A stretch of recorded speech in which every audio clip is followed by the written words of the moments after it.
Everyone always makes weird Okay, faces. we're live. Oh, welcome to Lightworkers Secret to Success. I am Amanda, the host for today. I have Adam Shaskovsky here, energy healer, twin flame, and cryptocurrency broker. We have Colette Gallagher here. She is expert in relationship. She's a life coach for relationships, and she's an Access Bars facilitator and practitioner. Hi, And everyone. Hi. And we have Eva here, and we're so excited to have Eva join our show today. She is another author in energy healing and soul medicine. So we invited her to come on today to tell us about her chapter, tell us what lights her up and brings her joy. And we're just excited to have you here with us today. Thank you, Eva. Yeah, thanks for Um, being here. yeah. Well, tell us a little bit about yourself and what kind of energy healing you do. Is there a limit? So No. it's like once you go into this little cave, it turns into this huge, expansive cavern. You think you know something, and then no, there's more. There's more. And that's been my experience. It started with just simply and recognizing that I was sensitive to energies of other people and the planet. I've had this wonderful gift of being able to read the writing on the wall for what's going to happen. And everybody's like, how did you know that? I don't know. It's a gift, I guess. So the kinds of energy healing, they range from, first of all, I'm also a practitioner in the biological world. So I get to work with people on a very physical level, all the way into the emotional space, wounding and relationshiping, and what we do to each other is just crazy. Not just in this lifetime, but Yeah. previous enactments, whatever you want to call them. And then, the Akashic records and all of these things that press upon a person during a lifetime, including demonics, from elementals to all levels of attachments. I handle that. Yeah. I do that too, and I love how you just say it so like nicely, because people ask me like, "What do you do?" And I'm like, "I don't know, just book a session." We do it all, right? It's like so much. Like I don't even know how to. Well, and that's the thing, is you want to be able to handle a person not by what they think they need to fix. It's very much like chasing down symptoms in the physical body. You don't want to necessarily be working on the thing that is most vocal with its complaints, because that most likely is not the real problem. And so you need a practitioner who is well ranged. Yeah, for sure. So do you have, so what kind of practitioner are you? I have I could fill the wall behind me with all of the certifications, right? Okay. That's kind of how it goes. But what's your favorite one? Yeah, Libra. So the very first foundational piece that I have is the mineral balancing science. And so that's number one. And then it goes into Ensophic Ray Reiki, and then it goes into Akashic record reading, and then it goes into sacred geometry and Egyptian healings. I mean, it's a long list. So, and then there's the stuff that there are no certifications for, like what the angels taught me. There's nothing, you can't put that in a frame. I mean, you can, but you can make your own certification. Yeah. I just had a question. So when you're doing a session with somebody, do you pull in all the tools from everything, and it's in that one session? It depends on what the focus is and what the magic is. And so if I'm doing, let's say, a divinity code activation, that's specific magic, and I'm using a real magic wand, not this is a pen, but a real magic wand. And so you don't want to, whatever the magic is, you keep it pure to the focus. But when I'm doing something like what I call a restore session, maybe somebody is having problems with physical symptoms, but we've touched on their physical issues, and we realize this really isn't something that it seems like there should be something more happening here. And so here, I'll back up a second. Did you know that demonic possessions have the same symptoms as the mineral imbalance in the body? Interesting. I think I've had that download before, like so tell us a little bit more about that so when a person Basically, it's what anything that affects that human body is going to cause a symptom. That's why chasing symptoms is playing whack-a-mole with your symptom. You could hit it down, but then something else is going to pop back up. And so you don't know what chasing a symptom is going to actually create. So it's best to do a holistic approach. And that means starting with the physical body so that it can contain a healing presence while you are holding the energetic flow for healing. And then you get into the space of, do I have anything else, like attachments from, can I just tell you how many dead family members like to attach themselves to people to try to finish their contract with God? It's insane. Yeah, exactly. They try to go along with for the free ride.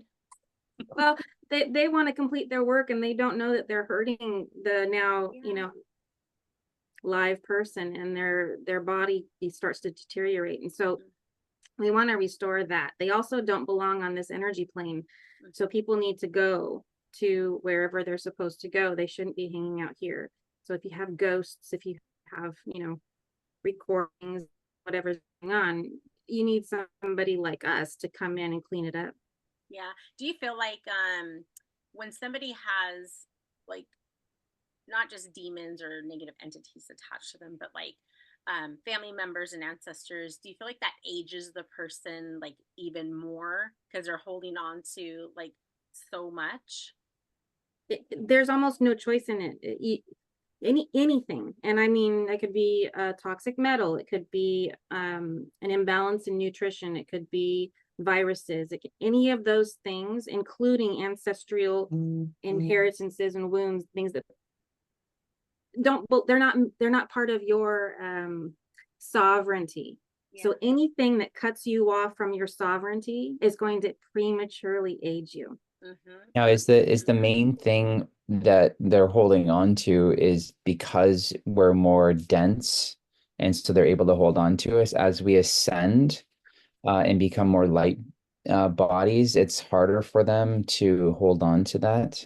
Well, I have a little bit of a distinction there that I'd love to make, and that's that the human consciousness, as we're coming into this 3D body, once we let go of the human body, we still have a soul and a soul body, right? So the soul body is the part that's supposed to go up into whatever dimension. In my world, is the 7th dimension of heaven, right? And so if a person decides to leave the body, they don't necessarily become a light body. That might be just a definition that's different between your language and what I'm talking about. But then once they leave this physical body, they're not a light body, they're a soul. So a piece of the soul can't complete things as easily. Like I can pick up this mouse because I've got a nice 3D body. That makes completing my contract with God super easy. But as soon as I lose all of this, it's a lot harder to complete our contracts. And we don't get to complete them in next life. It's complete them now before you get your next life. So why do you think people leave before they complete their purpose, right? If they came here for a purpose, and I've heard people say like we get to choose when we leave, why would they leave before? Yeah, to a degree, you get to choose but you don't get to choose if you have an accident, and you don't get to choose if you get exposed to something that you wouldn't anticipate being exposed to before you became human. We have an awful lot of ways that we can destroy our physical body here on this planet. The number of toxins that we're exposed to all the time, and it's just getting worse because we love our conveniences. And so it prematurely ages us. All of those experiences do. And yeah, we're supposed to, before we come in, we kind of have a life expectancy according spiritually, but we don't know it here. And so we run out of time. And people will say this all the time: oh, I'll just do it next life. Oh, yeah. Big mistake. Big mistake. And then you can't do it. Okay. Well, yeah, I always wondered about that, because I'm like, if you're going to come back, why are you attaching yourself to somebody? Because I'm a caregiver for seniors, and I'm in the hospitals a lot, and there's a lot of entities there, and it's like, and when people go under for any kind of surgery or anything traumatic, right? I mean, they just kind of suck onto these people. And so it's like, wait, why are they still here? Why can't they just finish that in the next life? But I do know I've released a lot of people that said, or a lot of ghosts and entities and whatever, that were attached to people because they wanted to fulfill that purpose. But I always wondered, well, why? I mean, I thought there was still time for them, so there isn't.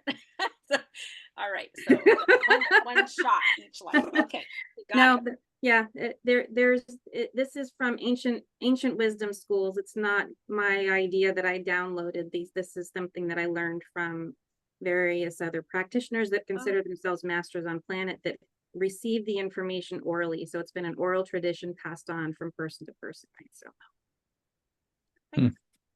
Interesting. So what happens if we don't complete our purpose and then we're gone? Oh, my computer froze when you asked that wonderful question. So what happens is all I heard. Oh yeah, what happens if we don't complete our purpose and then we leave without completing it? You're still responsible for completing it. And that's why you have ancestors that are attaching themselves to now living relatives to try to complete it, because it's easier to use a body.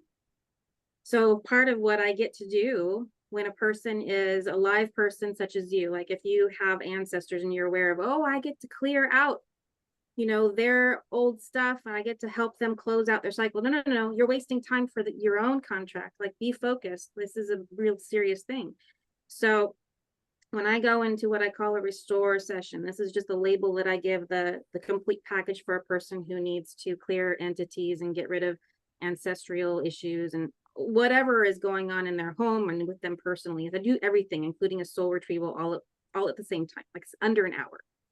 And so when I'm in there and I'm working with angels, I bring in the angels and I tell them, I want you to bring forward this ancestor that is currently pulling from our beautiful, live, lovely 3D person. And I want to talk to them. And I says, I want you to bring them in and then give them whatever resources they need to complete their contract so that the lovely 3D person can be left in sovereignty.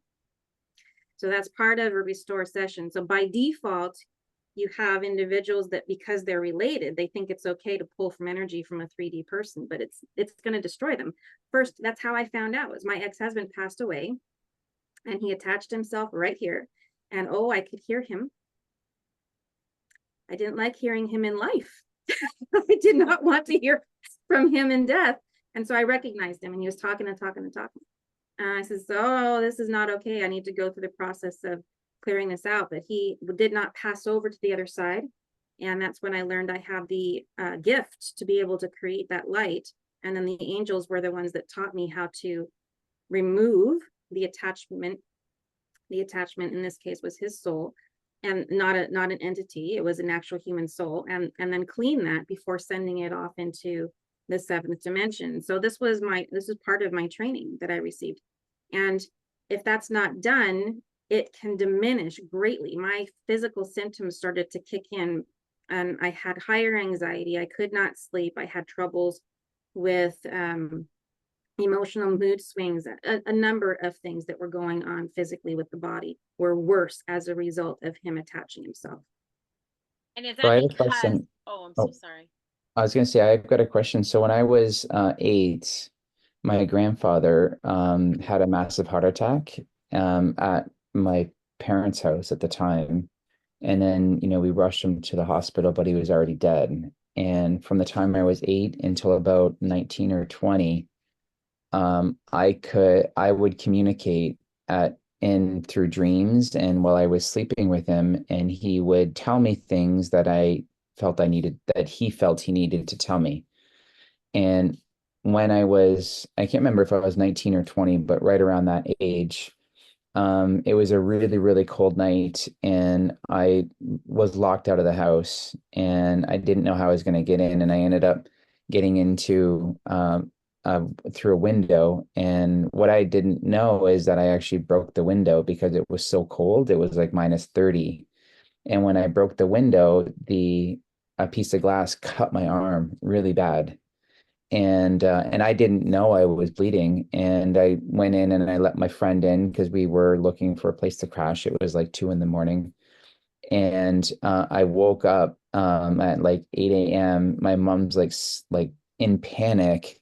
She's like, "Are you okay? There's blood everywhere." And it literally like dripped like all the way into my room.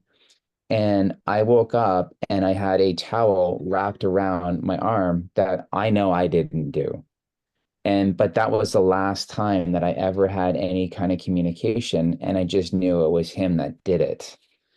Now that I can't see him or feel him or have any communication, does that mean now he maybe completed his life mission? It could be. It could be that part of his life mission was to help you with a certain level of growth in your own life, but that's kind of codependent. So I'm not sure, but there's other possibilities too, where you kind of went out of your own consciousness and not remembered that doing it, but was inspired by his presence, right? Because that's a physical thing, right? You're getting something wrapped around your arm. That's very difficult for a soul to do. Yeah. Mm-hmm. Mm-hmm. Mhm. Yeah, it was just yeah, I used to, and there was things that he would tell me that I would tell my mom, especially when I was like a teenager, and there's no way that I could ever know it, except for that I would say, "Oh, Grandpa says this," and she'd look at me like, "How do you know that? Do you have regular conversations?" And I said, "Yes, we have regular conversations. He tells me a lot of things of." And she knows it's true because there's just no way that I would know. It was well before I was born. It's like when she was like 3 or 4 years old, right? So it's just like, so as you're saying that, I'm wondering like how that all kind of works. And now Yeah. that he's not there, I feel like, he's moved on or like he's not Well, there. he had moved on to the other side of the veil, because it doesn't sound like it was affecting your health, right? But you were able to communicate. And a lot of relatives have a very beautiful communication, whether it's telepathic or through dreams, or like, you had all of it. And these beautiful relationships where you can have, once they pass to the other side of the veil, as soon as we think of them or say their name, they can come back from the other side and be present with us. It's Mhm. that before that point in time where they haven't crossed over to complete their death experience, and the Merkaba has not made it to seventh dimension, that's when we have trouble with the physical body. But you can have really great conversation with people once they've passed for a long time. Yeah. Cool. Yeah. Go ahead, Amanda. I know you had a question. I did, but now I'm thinking, what was my question?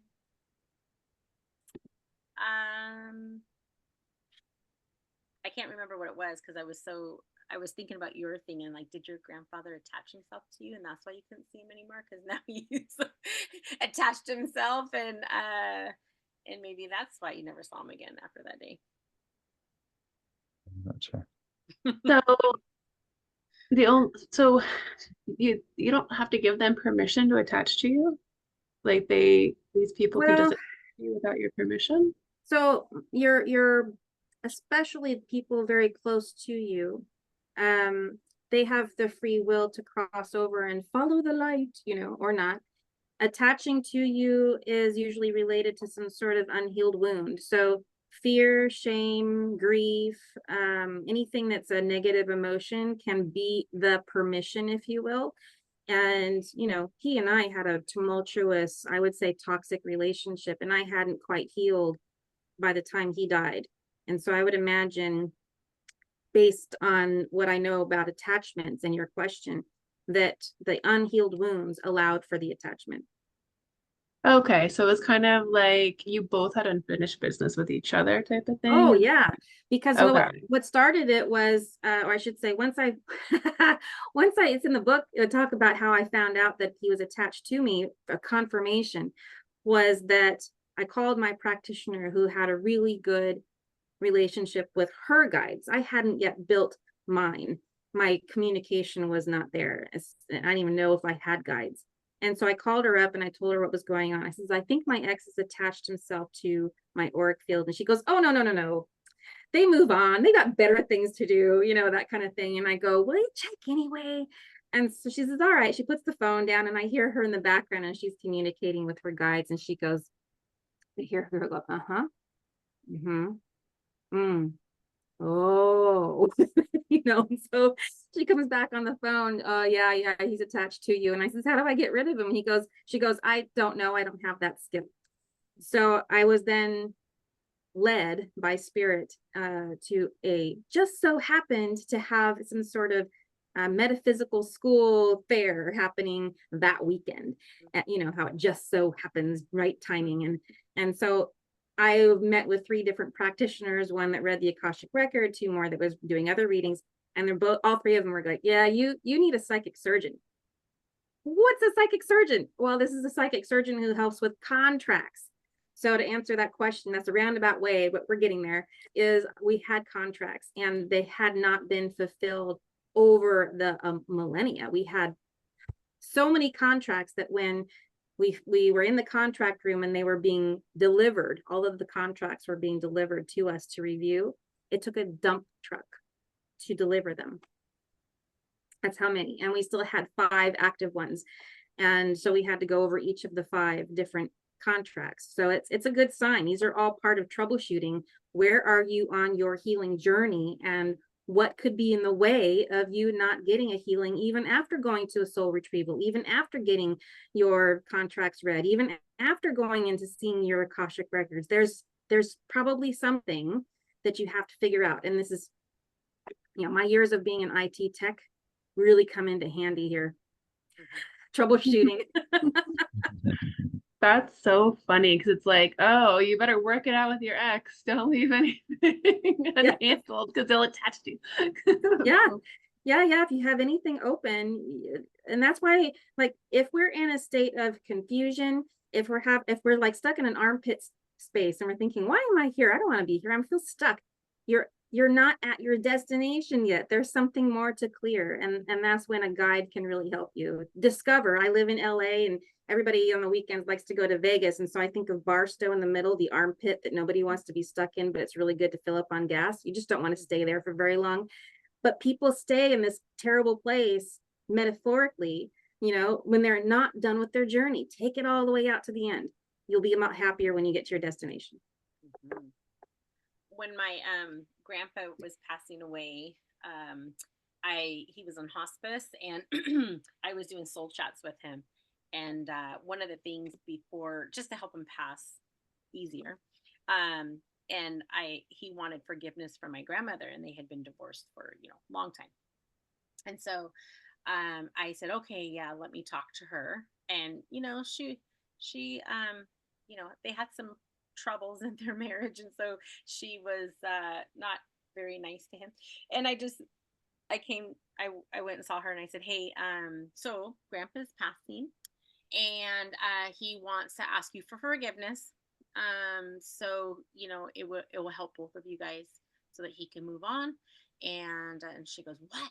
No, I'm not forgiving him for anything. I said, okay, well, that's fine, Grandma. You don't have to forgive him, but just remember that if you don't, I said, you're going to have to do it again in the next lifetime, and you'll be married to him again. And she goes, oh, I forgive him. I forgive him for everything. And I said, oh, great. Thank you. Now he can pass in peace. I'm like, doesn't that feel so good? And she's like, yeah. And so anyway, but right there, she was just like, nope, I forgive him, because she didn't want to come back and do it again. So anyways, so I told him, I said, she's forgiven you. Now you can go in peace. You can transition in peace. And so, and he did. So it's funny how, you know, even, you know, when you're on that journey and you're about to transition, there are things that keep you here. And, you know, and as a caregiver, I do hospice all the time, and I work with people to say, okay, is there anything that we need to, you know, like heal or whatever? And there's things that I do to help people pass over so that they're not just lingering and, you know, making themselves suffer. Yeah, and there's a lot less fear and a lot less anxiety over the end, the little pinch where, you know, we're removed from the physical body and go into a place that is, you know, that non-physical. We just don't remember what that was like before we got into our 3D body, because, you know, Joe Dispenza says it best: we drink the wine of forgetfulness, you know, and become a human. And we forget how wonderful it is on the other side. I think if we all remembered how wonderful it is on the other side, we wouldn't want to be here. Exactly. I know you're right about that. I know you are right about that. That's for sure. Well, do you want to tell us a little bit about your chapter? And I read the first few pages and it was like so amazing. I was like, oh, this is so good. So maybe you can tell us a little bit about your story that's in the book. Yeah, I mean, we touched on it a little bit with the passing of my ex, but what got me to that point was I was troubled with over 30 different symptoms of diagnosable but unsolvable physical problems.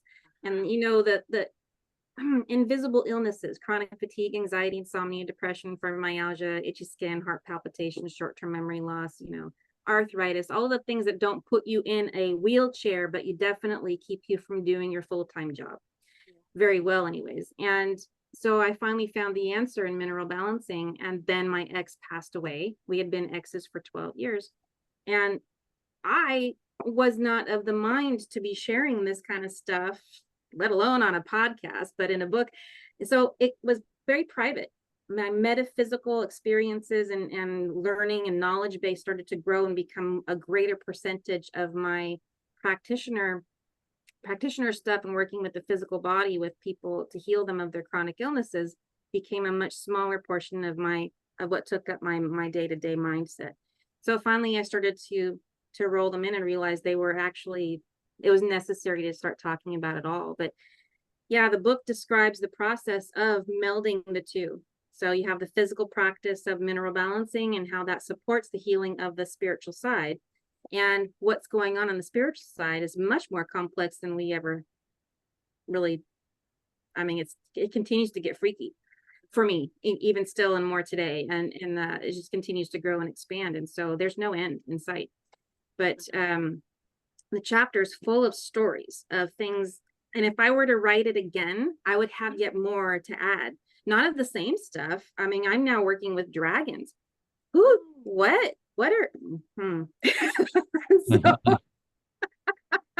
this is now a part of my reality that I never even thought was going to be a thing. And they're not imaginary, and they're very much a real part of my family. And I consider them closer friends than any other individual on the planet. Nice. How do you use the dragons? Because I know, like, I have different oracle cards, and so sometimes the dragons want to come out and they have a message for everybody. Well, so they would take a great deal of what do I want to call it? They would be insulted by the how do I use them, because that was the very first thing that I said to my higher self. I'm like, what am I going to do with the dragon? They're like, oh, no. You don't do anything with a dragon. A dragon is the master magician. You are the apprentice. They chose you. It's the other way around. What did they do with you? And so I have these gifts that I've been working on. One is the creating of the light to heaven. That's a huge responsibility. And the other is this, there seems to be a past Akashic that I can't see a whole lot of it, but I can see the mass of it. If you like, I just don't see the details. But I've been working with them for many lifetimes as I've been here, part of this collective journey. And what they have done in various different situations where I'm doing a restore session and maybe a soul retrieval is they'll help with timeline merges or soul merging, you know, bringing from a different timeline or going back into time. Time travel is so easy when you have a dragon. Can I just say that? It's so easy. So, yeah, they make magic easy. They were the first magic on the planet. They're the ones who taught Merlin. Okay. And I'm telling you, there's just, I can't say it. I can't say enough, but I also have to not say too much. They're amazing beings that require you to be free from fear, free from, like, you can't be making decisions in your life from fear. You can't have shame and you can't have guilt. They don't have time for the human condition to sit there and have self-pity. They just don't. How does one get a dragon? What I just said, exactly that. So you work on your guilt, shame, and any fear. Once you get a handle on that, become fearful of fear itself, then that makes things a lot easier. And then any shame, don't let anybody place shame onto you, and make sure that you're not living in making decisions from a place of fear. These are huge. Then I would recommend a certain book that Mystical Dragon Magic by Conway is the last name, Mystical Dragon Magic.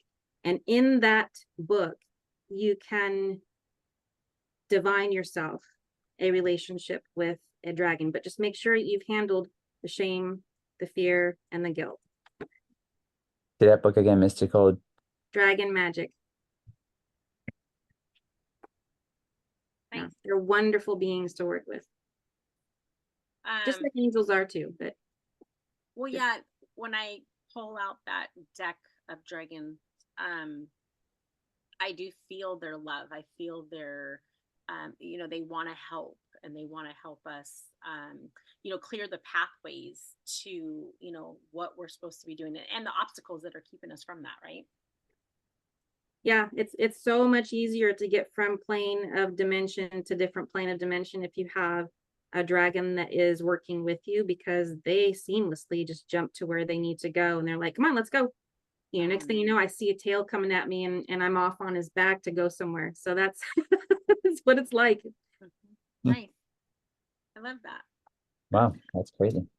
Yeah. And you see that they made movies about it, like The Never Ending Story, and how mystical the dragons are. So I mean, that's the one thing with movies and entertainment, is they have to tell you exactly what it is, and we perceive it as, oh, that's just made up, that's not real. But a lot of it is real, what they're actually telling you. So that's really interesting about drag. And I've always been drawn to dragons for some reason. I was born in the year of the dragon too. So I just have this deep connection. So as you're saying this, I'm just really resonating deeply with it. Good. Yeah. It's lovely magic to learn. And as long as you stay dedicated to learning, they will teach you. The very first thing that they did, I have 4 that I work with regularly, but the main one that is my heart, I love him dearly. He immediately said, okay, you need to stop questioning what I'm telling you. I need the telepathy to be believed. I need you to hear me and believe me and know that what I'm saying is true. And so he was the one that told me, he says, I want you to go get this book, Mystical Dragon Magic, buy it. So I bought it and I'm reading it. And the very first thing that he give me is, in my mind's eye, he starts to give me, and I can see his claw coming towards me with this beautiful blue pendant dangling, and it's coming at me, from this direction, and he places it on my neck. This is all in my head, in my mind's eye. And so I'm opening the book for the first time and I'm reading it. And this is when you first connect with your dragon, you'll communicate telepathically, and he will give you, or she, depending on your sex, that it will be the opposite sex. He will give you a blue pendant. I damn near fell out of my chair. Wow. So, and then there was more. He goes, okay, I'm going to give you a few more things. And then I want you to jump to the other sections in the book, and I'll show you where to go in the book. And you're going to confirm what I'm telling you is true. And then don't ever question me. That's how, that's how very strong they are. Well, so then in the movie The Avatar, I mean, in Avatar, they, go through this training where they've got to, wrestle this winged creature, and then they've got to connect their tail with them, and then they can fly around. Is it that kind of thing that you're almost basically doing at that point? You're definitely training. And the first thing after you're introduced to the dragon that you are to be with, you go into a very intricate contract.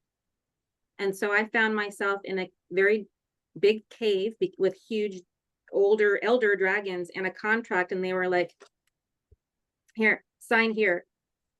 Okay, I'll sign. Yes, that's good. All right.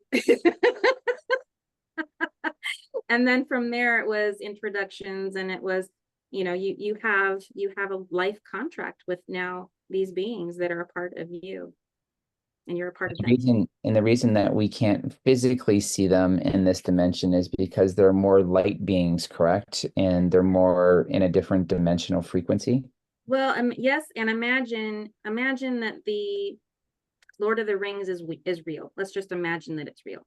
Where did all of the elves go, right? The elvens, they went to the other world, right? Well, that's where all of the elementals went. They went there. And so dragons are a part of that world over there. Why? Because we were killing them over here. We're like, ooh, dragon hunters, let's kill all the dragons. Why would they stay? Yeah. Mm-hmm. They need to Wow, protect you. that's fascinating. Well, Adam, I think that you have a connection with dragons, being born in the year of the dragon, and also being Adam's sometime is referred to as the magic man, and also he has some Native American bloodline, and we went to a sacred naming ceremony, and his spirit name is Strong Sky Man. Oh, So that would make sense to be with the dragon doing that. Or I was thinking an eagle, but whatever.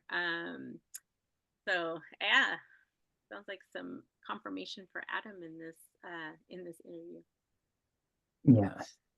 Yeah. Very You've cool. always had a connection I'm with. just fascinated by this. I got to read that book. I got to get that book. I know. I was thinking that too. We got to get that book and read it. Yeah. Awesome. Cool. Wow. I mean, I'm just like, oh, now I'm just thinking about dragons, and I haven't had any dragon messages lately, which is pretty ironic because normally I get them, pretty frequently, but I haven't had them for quite a while. So they've been kind of quiet lately in my own like personal, personal healings right now. I think they tend to go through cycles of being around. I always feel them around. They're always ever present. If I call a name, they're right there, or if they need me, I'm right here. But really it's more when you are ready to learn something new, then they'll activate again. And so sometimes it's just a request. Okay, what can I do to bring more of this magic that you have into my world for, and then give it a reason, and they'll show you. They'll tell you. I like that. So I'm not at all familiar with the mineral balancing. Is that something you do remotely, or is that in person? Is that something people take physically? Like, what is it? It is the way to balance the body and fortify it so that we can get rid of all the toxins we're exposed to. And a lot of people will chase after the latest trend, the latest fad diet, right? What supplement is new on the market? And I take the guesswork out of all of that. So yes, it's remote. I have clients from Peru to Dubai. They send their hair. Mineral balancing is based on a hair sample, and it goes to a specific lab that then I can take the results and make sense of it. So you don't sit there going, why do I have all of these symptoms? I can show you why. And it's stuff that does not show up on your blood. Like you test your blood. Why don't you test your hair? Because we don't know about it. And these are the ways to know how your body metabolizes. Are you getting enough energy to create better quality cells, or are you not eating the right kinds of foods that will get rid of toxic metals for you automatically? Like doing this work, mineral balancing negates the need for flushes, cleanses, and anything having to do with chelation therapy. It's huge. Okay, so someone sends in a hair sample, it gets analyzed, then you give them like a diet, or I actually will audit the supplements they're currently taking and say that one's good, but it's not good for you right now, so shelve it. And here are some other ones that you want to take. So it's supplements, it's water, how much, what kind, and when. Those things all matter. Rest, like we're looking at habits during the day. How do you conduct yourself? Are you so exhausted that you can't fall asleep at night and getting a good night's sleep? A lot of people don't realize you need energy in order to sleep. So being exhausted at the end of the day is not necessarily a good thing. And then foods. And so I'll go through and audit the food intake, get rid of the things that are immediately, I can see red flag. Let's get rid of those. And then we go around. This is a long time effort. It's not something we can do in a weekend or a 2-hour call. And so we'll go through and detox the home. We'll look at cleaning supplies, personal care products, even makeup. I had to change all of this stuff for myself. Why wouldn't you? How we cook. how we set our air conditioning settings in the car so that we're not breathing in somebody else's exhaust. All of this stuff matters, and it's cumulative. So it's done remotely. It's an education system. It's meant to raise awareness, and you get to make the choices for your highest good along the way. And I call it loving your future self. Mm-hmm, mm-hmm. Do you ever do classes, like group classes, where you kind of teach us stuff and I mean, without the hair sample, but like, yeah, that's a great idea. You're the second person this month that suggested I do something like that. So, I mean, hint, I do offer a class called Defense Against the Dark Arts, where I talk about things like, how to get rid of attachments and bring in your dragon and things like that. But no, I don't teach it. Maybe I will. Maybe I'll add something. Yeah, I'm just thinking because here's the thing. I've been teaching that for a long time, like toxic products, and I don't, there's certain things I don't use and won't use, and certain things I can put in my body and certain things I can't. I mean, I'm very sensitive to everything, even foods. So I've cut out a lot of different foods that my body doesn't like. And so, but there's so many people that just are not in that awareness, and they just don't know. I mean, it's not like you and I, where we had to kind of like bump our heads a few times, like, oh gosh, like, okay, I'm gonna take this out and that out. But for people who are still kind of stuck in that medicinal world, like how to really teach them, like, hey, listen, and I feel like the water does matter. I mean, oh yeah, yeah, water does matter. I talk about keeping it. I have articles about that. It's like, keep it simple, keep it cheap. Just get either spring water or carbon filtered water. Get rid of the fluoride if you can, but like, stay away from all of the stuff that has additives in it. You just don't need it. It's expensive. It's a waste of money and time. But yeah, there's a science behind each of it, and we can actually see what's helping your body through the mineral testing. You're testing your hair, so we can see if your habits that you're so clinging to. But I spent so much money on these supplements; they must be good. Well, put your money where your mouth is. We'll check out your hair and see what your body's doing with those very fancy, very high cost supplements, and see if they're working. And if they're not, it's amazing how many people are still attached to, like, it's really hard to change somebody's opinion with facts.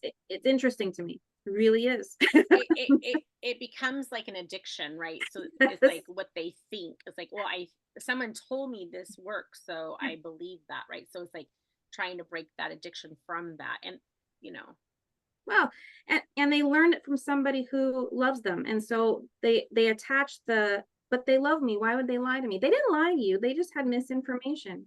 Different. It's different. Mm-hmm. Mm-hmm. Yeah, for sure.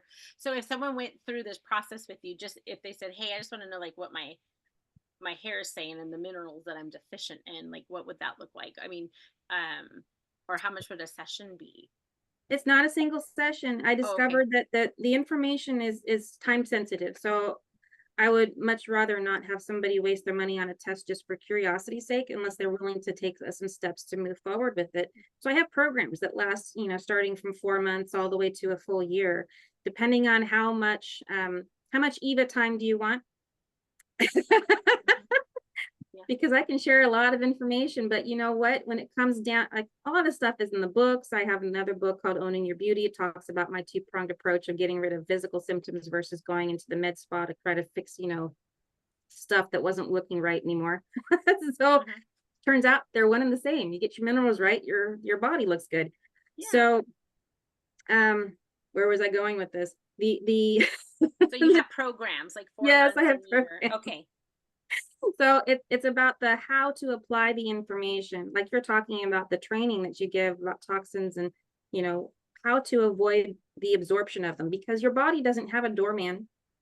There's nobody checking IDs at the mouth, right? Yeah, everything goes in, whatever that food is made of, whatever is in the water. It's a big party. Everything goes in, whatever you eat, you drink, you breathe, whatever sits against your skin all day long that doesn't wash out in the rinse. So that's a lot of chemicals.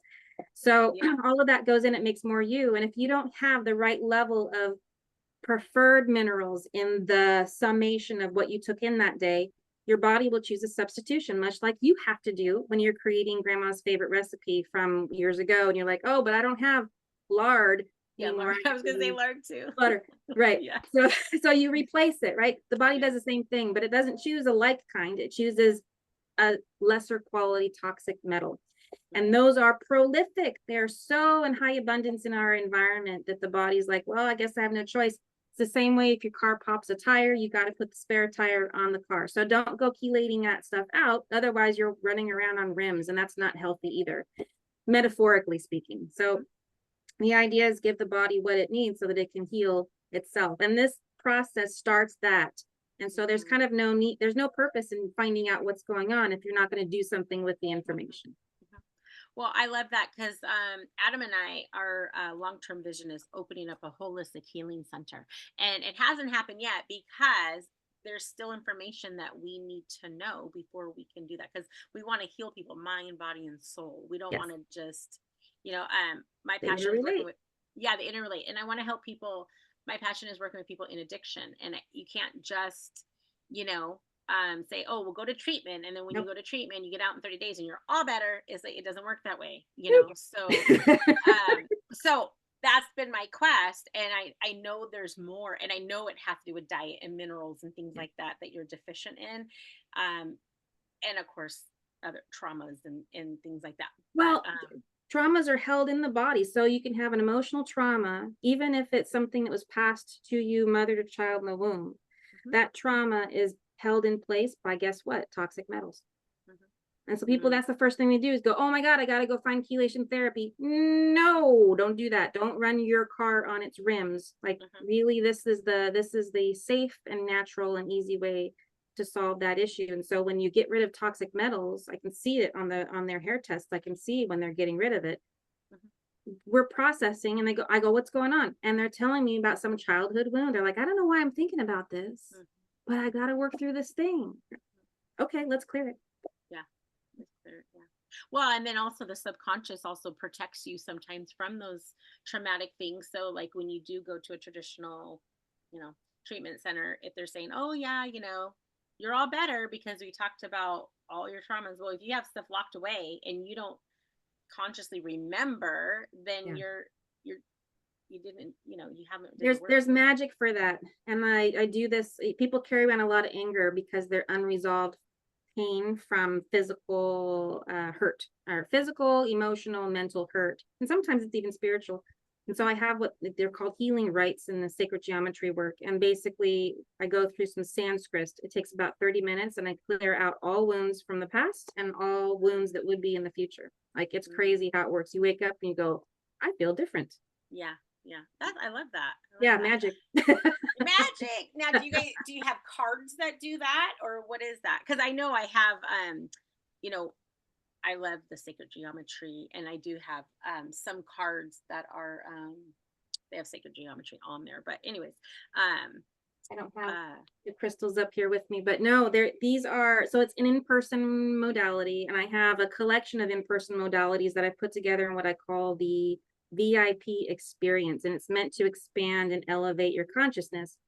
And so now I offer that as a package deal because I kept thinking, well, I've got these activations, I have these healing rites, I have all of this Reiki stuff that gets rid of pain. And like, there's a whole nother conversation about how Tesla came into my experience. Is like, when you're working on Reiki, I need you to use oh God, okay, that's a whole nother thing.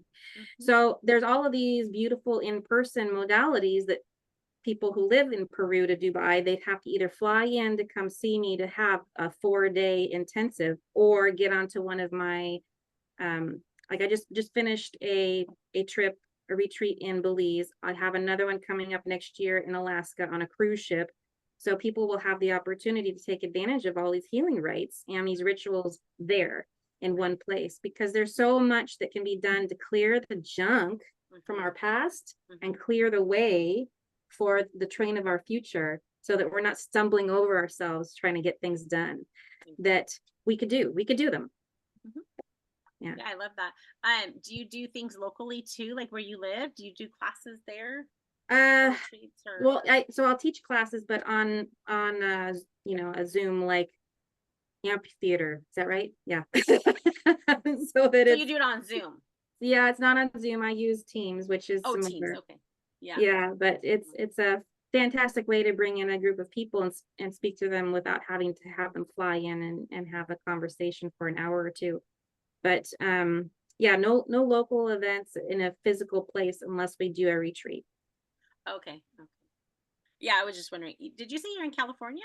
I'm in Los Angeles currently. That's where I base. Okay. Yeah. Okay. Well, Colette is in San Diego, so she's very close.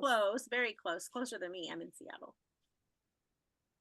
So before we wrap up, I just had a quick question about, like, I'm sure you worked with so many people. Like, do you have any like favorite client success stories or something that you just like to love to share because like people can relate to it so well, of how you transformed somebody or few people or something like that? Well, it's funny. I had a person who came to me because I had just met her in a networking group, and she said a few things. You know, my IT mind was troubleshooting right away, and I go, you know, it sounds like you might have some elementals and maybe even some portals open in your house. And she kind of looked at me funny, and then she's like, I think you're right. And so we did a clearing of her house and found all kinds of crazy things. But she says, when I first bought the house, I felt like a renter. I felt like it belonged to somebody else. And my children felt scared in their own bedrooms. They didn't feel safe. And certain parts of the house, it just felt like there were echoes. And so I tuned into all of these things with her. We just got on the phone about an hour long, and we cleared and found out what the history was. People doing rituals, people tying up, or I should say, locking up a child in a room. We found out what that was. I go, hey, is there if we go into your bedroom, is there a mirror on your bedroom's bathroom door? And she goes, yeah, how'd you know that? And I go, well, I'm seeing in my mind's eye a child sitting by himself in a room, like where your dressing room is now, but that this room used to be. And she says, yeah, it did used to be a separate room, and we made it into a dressing room. Okay, so we figured out what that history was.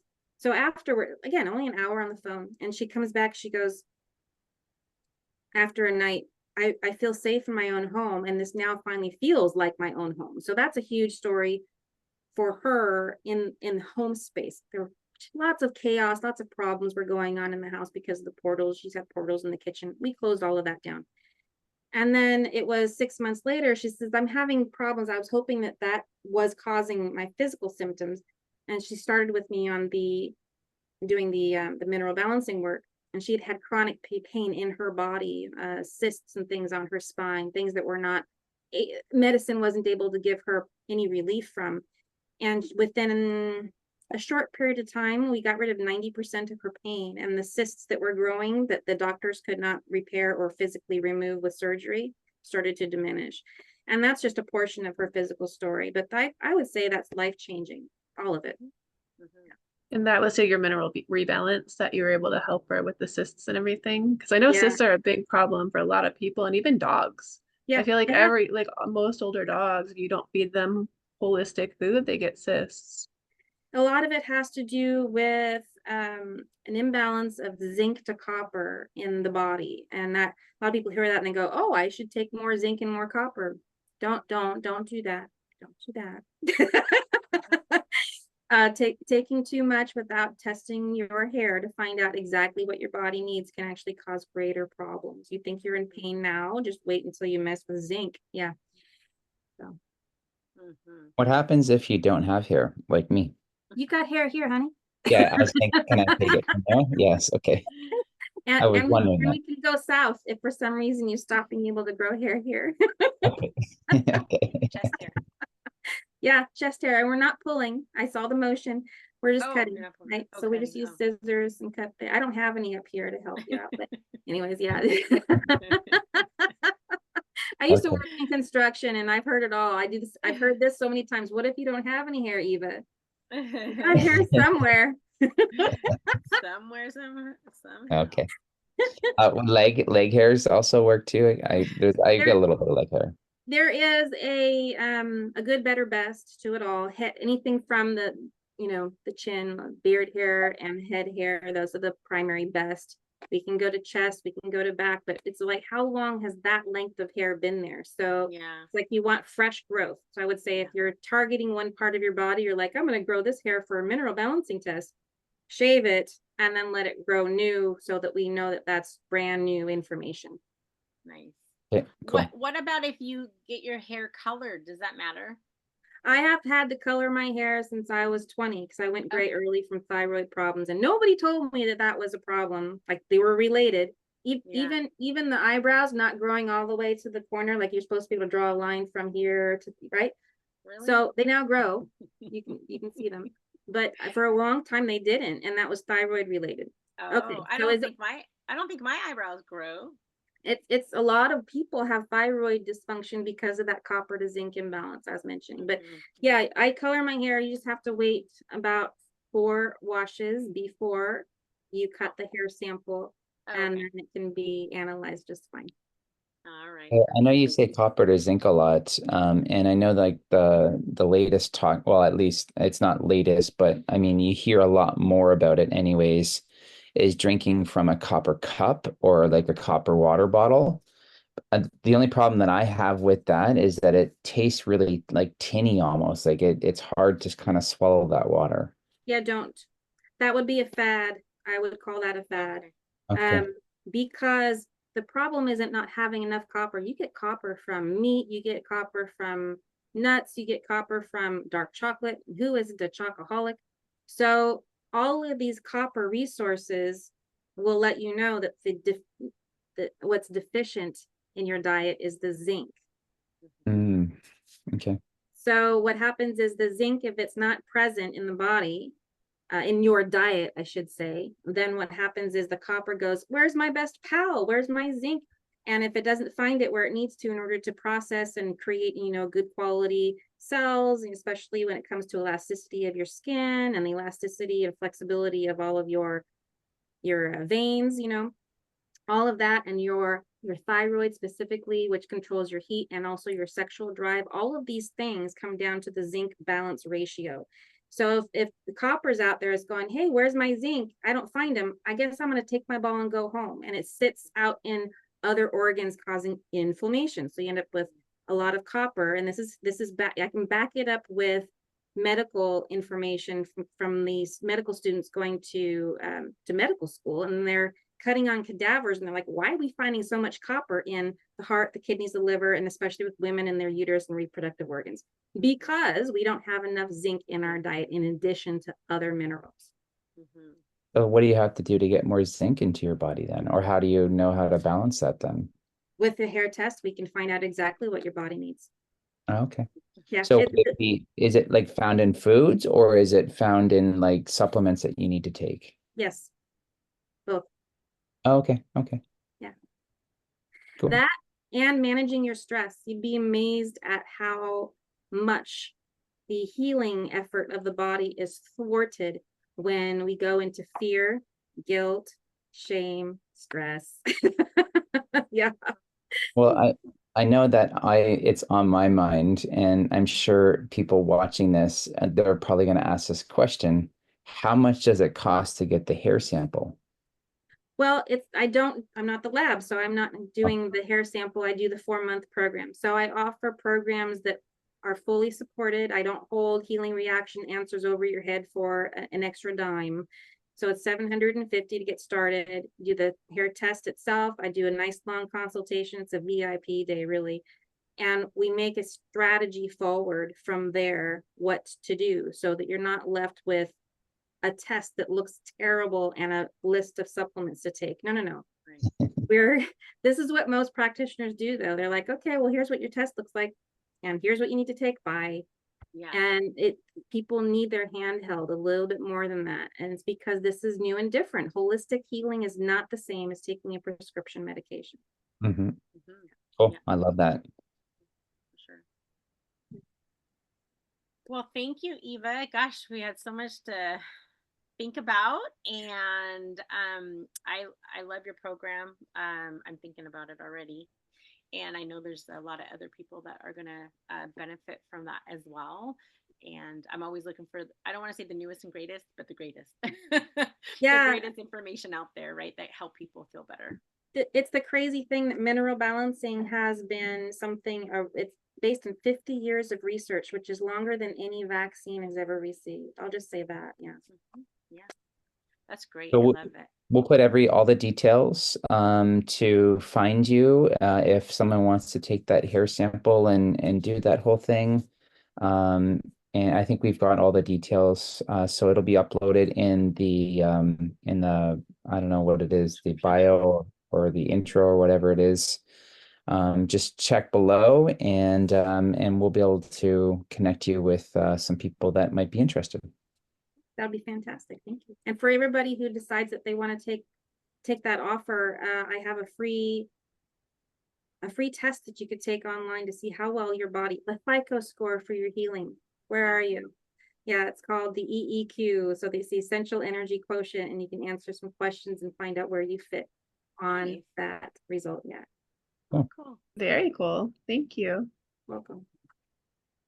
Thank you for joining us today, and thank you for another episode of Lightworkers Secret to Success.